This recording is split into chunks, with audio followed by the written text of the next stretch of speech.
Look at this. An email from YouTube? At this time? Well, I guess let's check it out. Oh. Oh. Interesting. I suppose it is time to finally lock in. So then, I guess, welcome to Stardew Valley. As you can tell, it's a farming game. That is obvious. I always wanted to play this, so I thought, why not? Might as well get all the achievements. And oh boy, was that a bad decision? It took everything. It took my sanity and so much time. I spent a total of 200 hours on 49 achievements.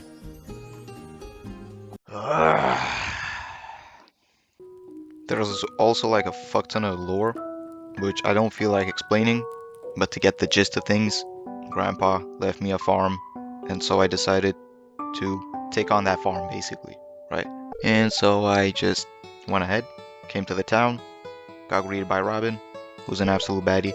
Besides that, Lewis showed off, the town mayor that is, showed off me house, and that's it. I go ahead and I start farming. Then I decided to walk around the town and found the general store where I would purchase the seeds that I would plant and then make money. And I thought that I found the love of my life. But there is another. On day 5, my neighbor Marnie introduced me to a stray cat who I took in and decided to call BB. That same day, Lou showed off the community center, which I was required to fix in order to get the achievement Local Legend. And so to fix it, basically I had to clear some random shit, which took way longer than it should have. I gotta be honest. That same day, I managed to get an achievement for catching 10 different fish. The first of many achievements. The following day, the wizard hit me up, invited me to his crib, proceeded to lace my drink, and taught me the language of the Junimos. I also met up with Gunther, the museum guy. I'd have to collect, I believe, 95 items to complete the museum collection to get another achievement. Then met up with another dude who gave me a sword and told me to go down to the mines. The mines would be a place where I would spend probably most of my time. And all was going well. Until I got blocked IRL.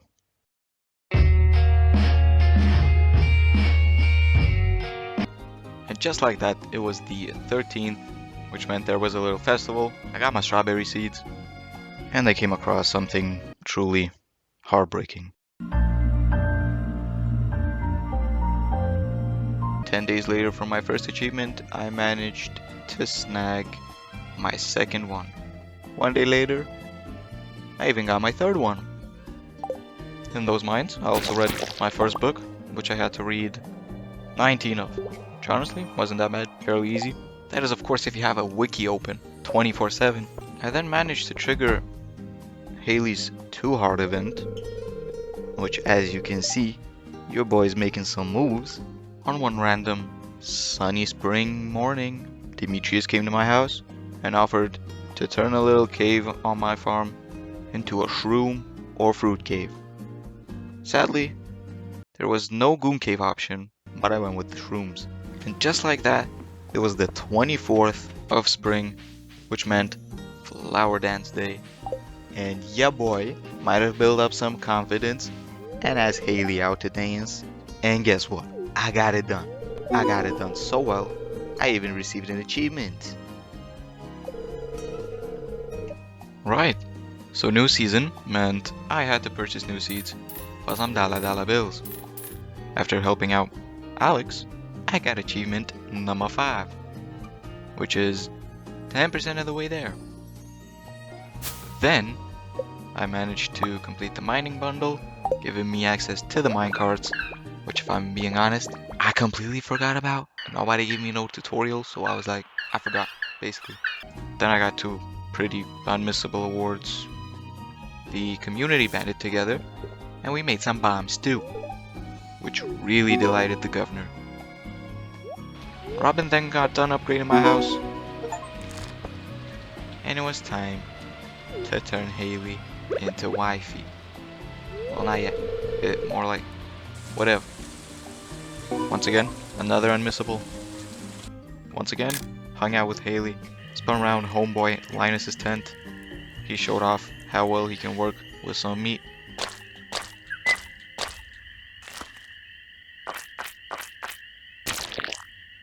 Finally, on the 20th of summer, I managed to max out the fishing profession, giving me another award.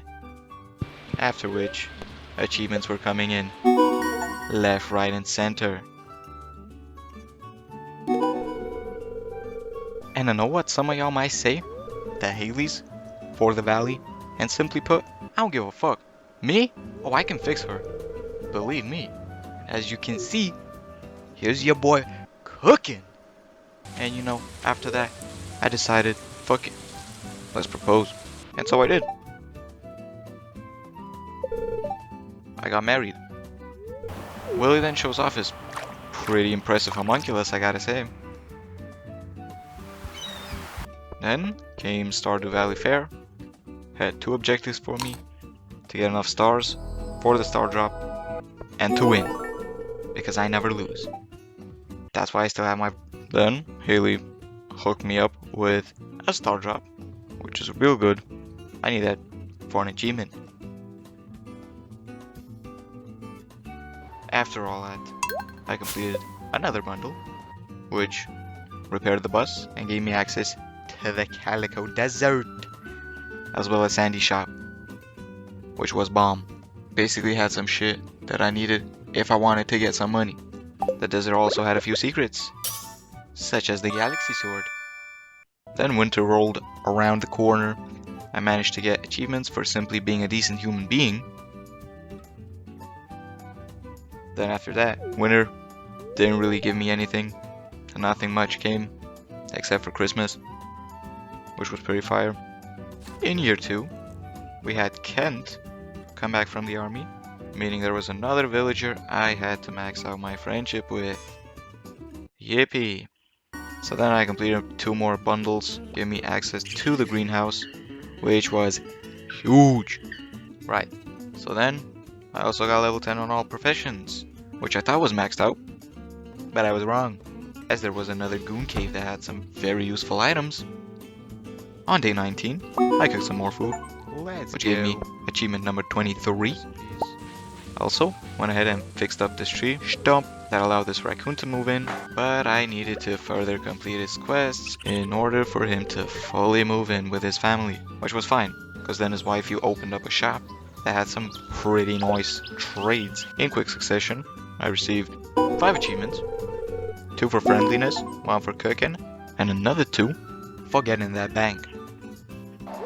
In fall of year 2, I managed to complete all of the bundles, fixing the community center, earning me another trophy for all of my hard work, as well as an achievement, and most importantly, kicking out the Joja fuckers. After all that was done, Willie showed off his boat, which when repaired took me to Ginger Island. There's also a metric fuck ton of lore on Ginger Island, but I don't feel like yapping all about it. So to sum it up, we got island and we got some golden nuts. If I want to unlock more of the island, I need to get them nuts. So that's pretty cool, I guess. Oh, and there's a volcano with a big ass melter at the end that lets you enchant tools as well as combine rings, but you gotta dig through 10 levels of annoying ass enemies, especially them fucking spirits. Man, fuck those guys. After fully completing the community center, I unlocked the theater, sorta kinda. I still needed to complete a fucking wicked ass bundle. I mean, just look at that shit. God damn! And then finally, shift 15 of every single crop, which actually was fairly easy. During one of my nights, my virtual wife asked if I wanted a child, which I did have to say yes because of achievements. I completed the absolute final bundle. As well as that, I found Q's goon room where he sold some pretty OP shit. And Ginger Island was also very important because it was the only reasonable way to get lucky rings, which were low-key game breaking because it turned unlucky days into lucky days, giving me so many more drops, so much more bullshit. I also received a generous star drop from Willie, which I got because I caught every single fish in the game. Also fairly easy, I guess. Then my daughter was born. Fire shit. I also grew a sweet gemberry. I sacrificed it to this statue thing, which got me another star drop, and one step closer to getting the star drop thingamajig. I got some more simple achievements. Some more tedious than others, but overall, not bad. Compared to the absolute sack of horse shit that was the journey of the Prairie King, fuck that shit. But before doing all that, I decided to finish off a few awards I was close to completing. Right, so then I did the Prairie King thingamajig, which would have been hard if there was no workaround, let's say.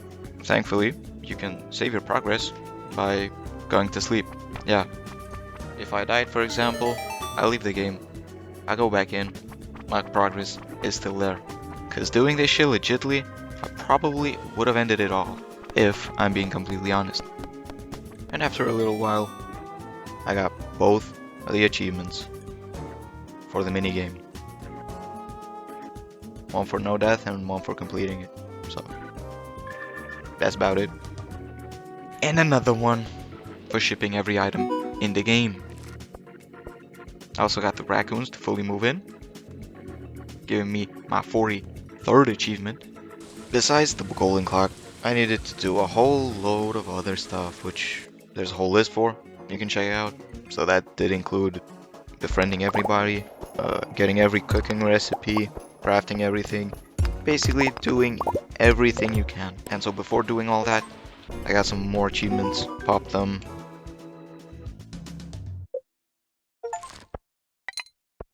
And so finally, before reaching year 4, I did it. That is, I completed everything, got the golden clock, that's it. I just needed to climb the peak, which I did, and that was over. Kinda. Just in style for me, I didn't actually capture me getting the perfection achievement, but clearly, as you can see, I reached the summit, which I guess proves it. And you think that's all, right? All achievements? Yeah, nah. I had to create a whole new save. This time, however, I needed to take the JoJo route, which was low-key easier than bundles, but I gotta say, thanks to luck and the legendary fish that I got, this shit was so much easier. And so, quite quickly, I bought every upgrade in the JoJo thingamaboob. I didn't even reach fall, because it was that quick. And so yeah, the JoJo people, I guess they celebrated me turning into a slave. That's pretty fire, I guess. At least I got the achievement.